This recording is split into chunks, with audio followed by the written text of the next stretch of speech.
Section 4. The London Eye. Today I want to focus on some of the major sites that attract tourists to cities, and I am going to begin with the London Eye. The London Eye is London's newest major tourist attraction. It is a huge wheel designed to celebrate the millennium year 2000, so it's also known as the Millennium Wheel.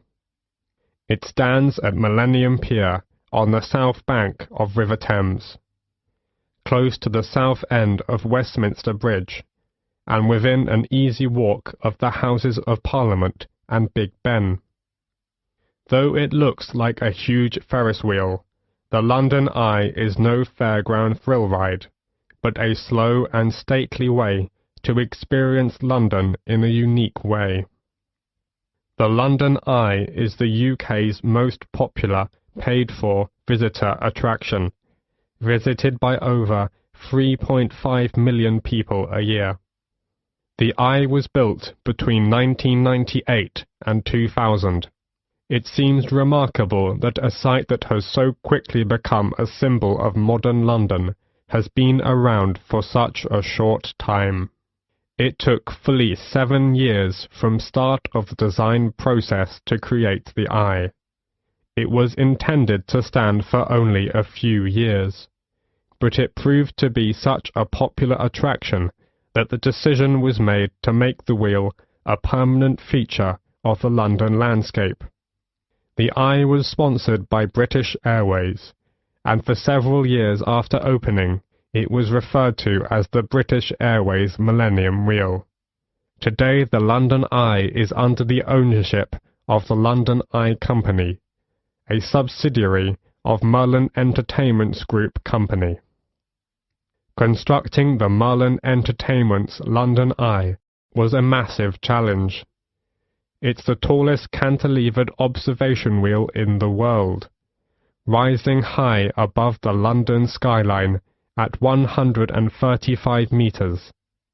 It was a piece of daring innovation and revolutionary design, which combines the best of British design, architecture, and engineering with an exceptional team of experts. Before the talk goes on, you have several seconds to look at questions 36 to 40.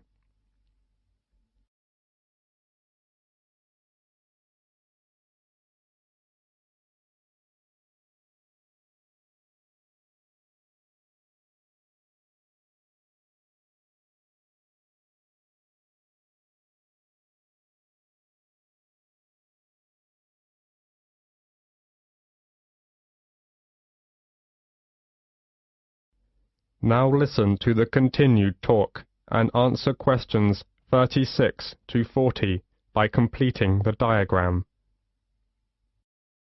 So, how is that great wheel held up? How did it get there?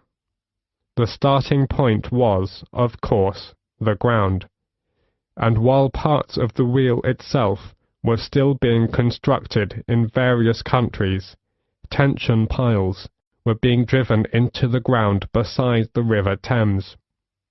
This was the first step, and once these were securely in place, a base cap was installed over them as a kind of lock, with 2 giant plinths pointing up, onto which an A-frame was attached, like a giant letter. The wheel was supported on huge A-frame legs, made up of 2,200 tons of concrete on 44 concrete piles set 33 meters deep in the earth.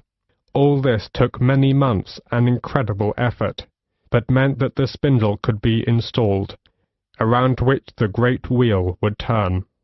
The spindle itself was too large to cast as a single piece, so instead was produced in 8 smaller sections. Now the project really was in business, and the vast rim, with spokes like an outsized bicycle wheel, could be brought in. 64 spoke cables, which are similar to bicycle spokes, hold the rim tight to the central spindle, and the view was enhanced by the capsule design.